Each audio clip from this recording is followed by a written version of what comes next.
Graça e paz a todos os irmãos da querida IBECOR, graça e paz a todos que estão nos acompanhando neste culto online, nesta manhã de domingo do dia 14 de março de 2021.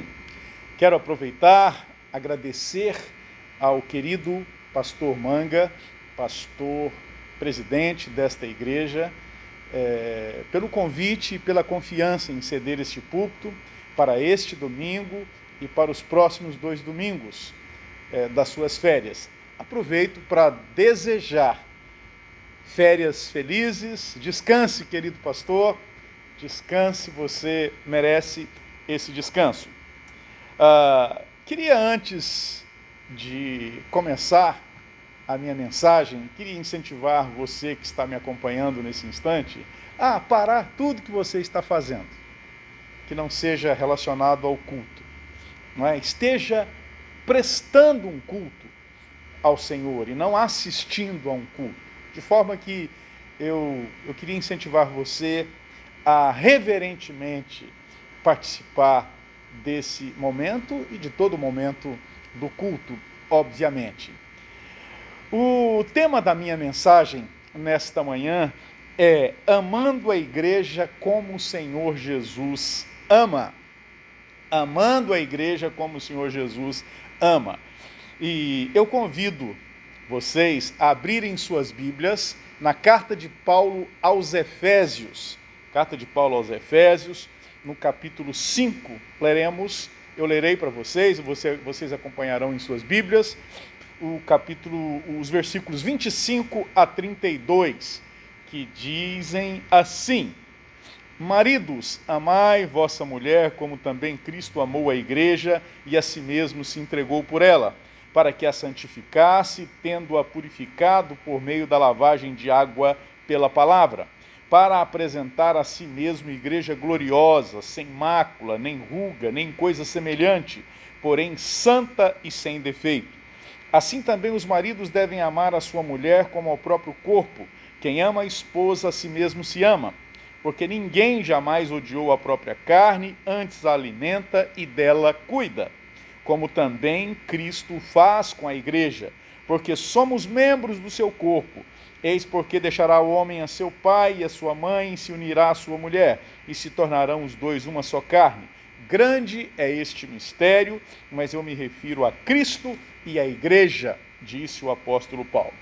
Prezados, estamos vivendo certamente uma das épocas de maior descompromisso dos crentes com a igreja. Essa é uma verdade que a gente precisa aceitar e enfrentar.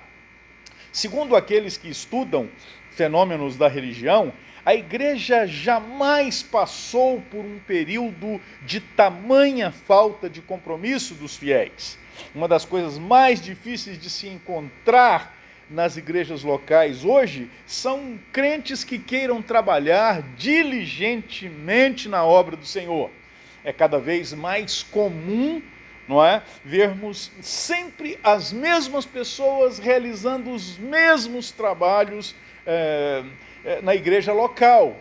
E é daí, muitas vezes, que diz que a igreja tem um grupinho, não é? Eu costumo dizer que esse grupinho que muita gente fala da igreja é o grupinho que trabalha, é o grupinho que se esforça, porque precisa fazer o trabalho que outros deveriam estar fazendo também, não é? É cada vez mais difícil encontrar pessoas que queiram se envolver, não é, no trabalho do Senhor, e é por isso que às vezes a igreja precisa remunerar tanta gente para trabalhar, não é, para ter uma dedicação mais exclusiva, para suprir a deficiência, a falta de muitos irmãos. De fato, o mundo mudou, e hoje é muito comum ver a membresia, os membros da igreja com 2, 3 trabalhos, envolvidos em muitas atividades seculares. Mas, prezados, Jesus não mudou.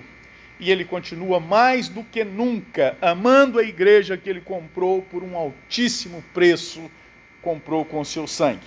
Esse texto de Paulo aos Efésios é muito usado em cerimônias de casamento para falar sobre o amor que o homem deve ter à esposa e a submissão que a esposa deve ter ao marido.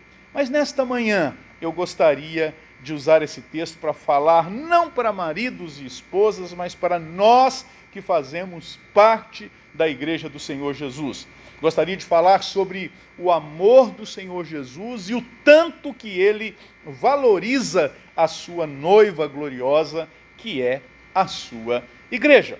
Paulo vai dizer claramente que Cristo amou a igreja, se entregou por ela, a santificou e a purificou, a alimentou e cuidou dela e a apresentou a Deus como uma igreja gloriosa, sem mácula, nem ruga, nem coisa semelhante, porém santa e sem defeito. O amor do Senhor Jesus, prezados, é tão grande e tremendo que se tornou o maior exemplo para os casais nos seus relacionamentos conjugais. Tal é o amor do Senhor Jesus pela igreja.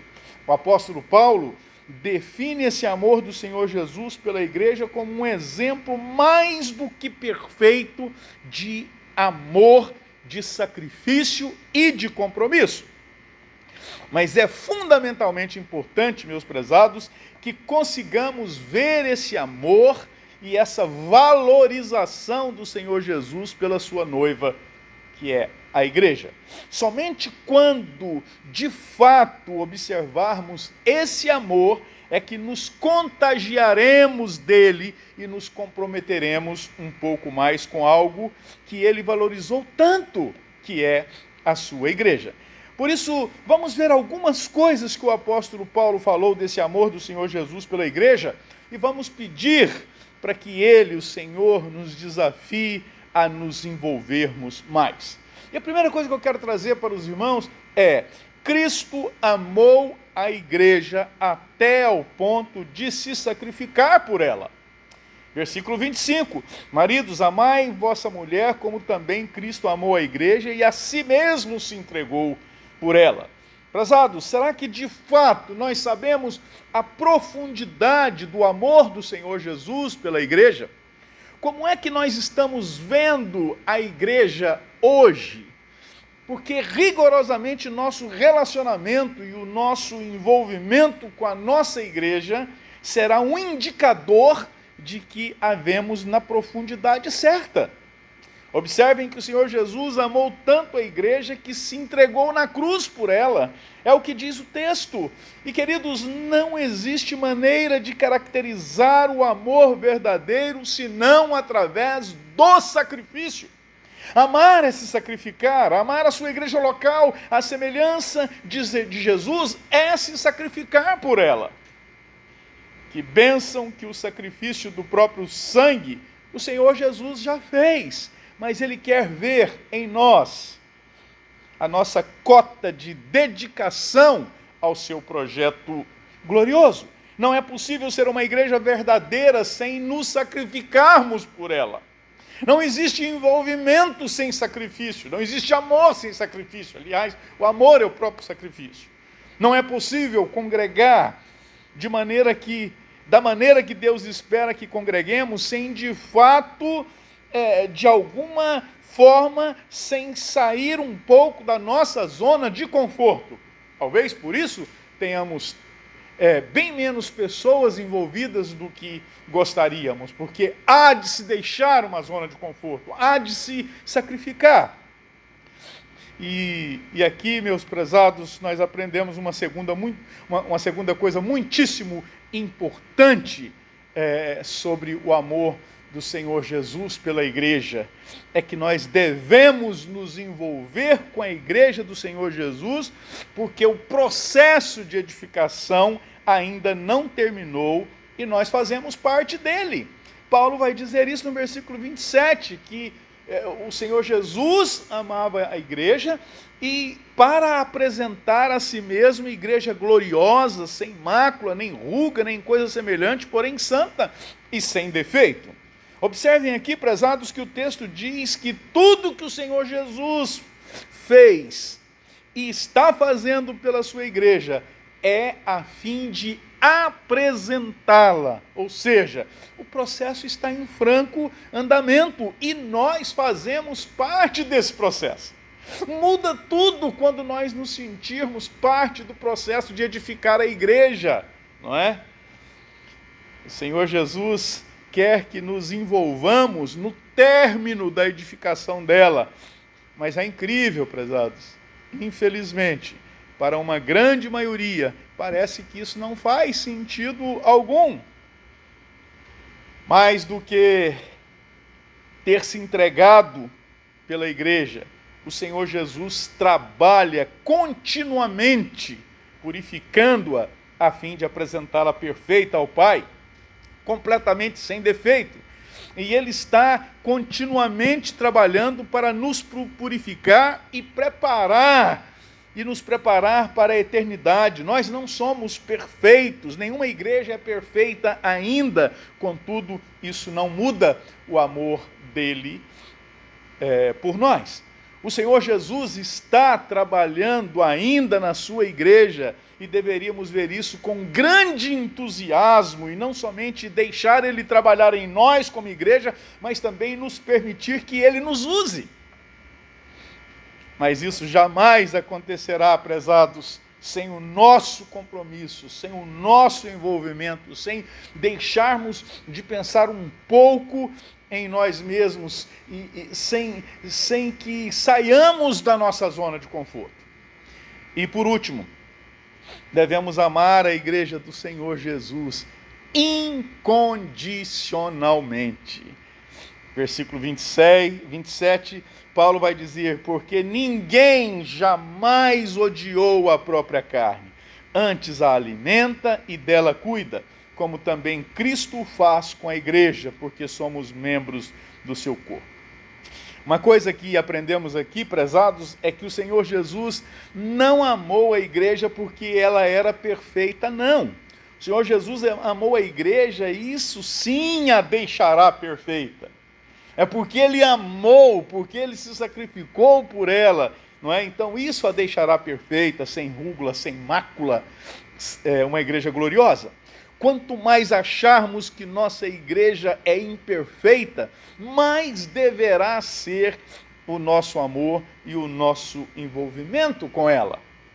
Tal qual os cônjuges que não fazem tudo certo o tempo todo, eles precisam permanecer comprometidos com os seus relacionamentos, porque assim crescerão juntos e se tornarão melhores a cada dia.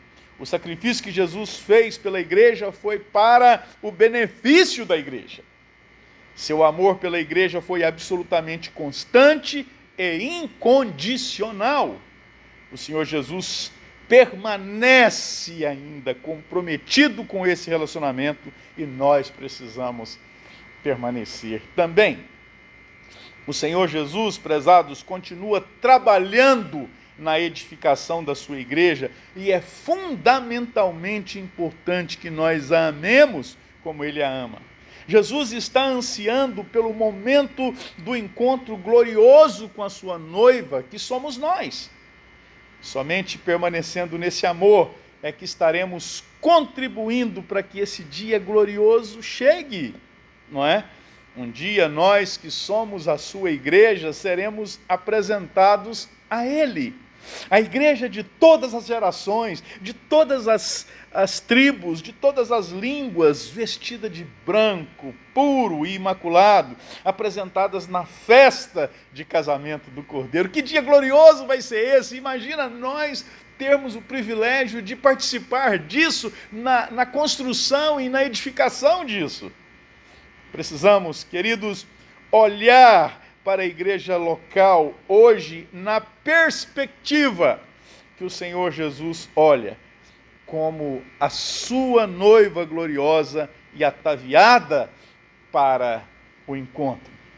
O fato, prezados, é que a igreja do Senhor Jesus triunfará apesar dos nossos fracassos, apesar dos ataques do inimigo, exatamente porque o Senhor Jesus a ama e nós precisamos cultivar esse amor, e este amor precisa ser incondicional. Se o Senhor Jesus jamais desistiu da igreja, nós também não podemos desistir jamais. Devemos amá-la como Jesus a amou. Devemos nos envolver com a igreja do Senhor Jesus, porque também nós precisamos dela. Paulo vai dizer, porque somos membros do seu corpo, no versículo 30. Somos todos membros da igreja, prezados, desse corpo maravilhoso, onde a cabeça é o Senhor Jesus. Nós fazemos parte da igreja e ponto final, isso jamais mudará. Mas nós precisamos da igreja também por outros motivos. A igreja é o instrumento pelo qual Deus nos cultiva e nos conforma à imagem do seu Filho. A comunidade da igreja é onde aprendemos a amar a Deus e aos outros. Como é bom estar na igreja, como é bom congregar, como estamos sofrendo com essas restrições, não é, por causa da pandemia. Como é maravilhoso, quanto crescimento nós temos quando estamos na igreja.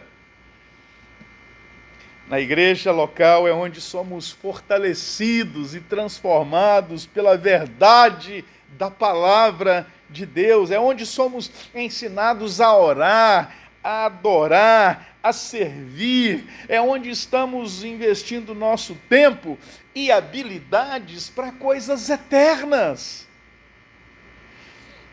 Venha para a igreja e pense nisso tudo. Pense que estamos semeando para a vida eterna. Venha para a igreja local com a visão de reino, não é? A igreja é o local especialmente projetado por Deus, onde experimentamos todas as suas bênçãos. Isso é absolutamente inegável. Por isso que eu não suporto, não gosto dessa frase, acho que não existe o tal do desigrejado. É uma pobreza esta frase, esta palavra, não é? O desigrejado, infelizmente, é alguém que muito provavelmente está sem comunhão com Deus e perdendo a comunhão preciosa no corpo de Cristo. O fato, queridos, é que Deus está salvando o mundo pela instrumentalidade da igreja e nós precisamos valorizar isso e nos sentir parte disso. Através da igreja, participamos desta grande obra de levar o Evangelho, que é o poder de Deus para a salvação de todo aquele que crê, levar para os confins da terra. Em um mundo que jaz no maligno e que está dilacerado pelo ódio, pela violência e pelas guerras, a igreja permanecerá como uma torre forte, uma coluna e baluarte da verdade. E essa igreja sou eu, e essa igreja é você. É assim que você se sente? Se envolva, querido irmão, querida irmã. Igreja é tudo de bom. Vamos orar? Querido Deus, obrigado. Obrigado porque um dia tu alcançaste os nossos corações. Obrigado porque um dia tu tiraste as escamas dos nossos olhos, nos salvaste e somos parte da tua igreja. Ajuda-nos, Senhor, a nos envolvermos com ela. Ajuda-nos a valorizarmos como o Senhor a valorizou. Ajuda-nos a nos sacrificarmos por ela. Ajuda-nos, Senhor, a amá-la incondicionalmente. Ajuda-nos a dar o valor que ela merece. Assim nós oramos, em nome do Senhor Jesus. Amém. Muito bem, estamos chegando ao final deste culto. Eu desejo para você, meu irmão, minha irmã, amigos, um ótimo dia na presença do Senhor, não é? E se o Senhor Jesus não voltar nesta tarde, porque Ele pode muito bem fazer isso, eu espero voltar a falar com vocês logo mais às 19 horas aqui por esse mesmo canal, não é? Eu vou impetrar a bênção e assim o nosso culto estará encerrado. Daí onde você está, feche seus olhos. Que o amor de Deus, o nosso Pai, que a graça redentora e salvadora do Senhor Jesus, que a comunhão e as consolações do Santo Espírito sejam com você, meu querido irmão, sejam com você, minha querida irmã, sejam com todos que estão participando deste culto neste momento, sejam com a Igreja Batista do Cordeiro e com todo o povo de Deus, hoje e para todos sempre. Amém. Eu não vou arriscar cantar o meu amém aqui, mas você pode cantar aí, como sempre o nosso pastor faz. Deus abençoe. Um grande abraço.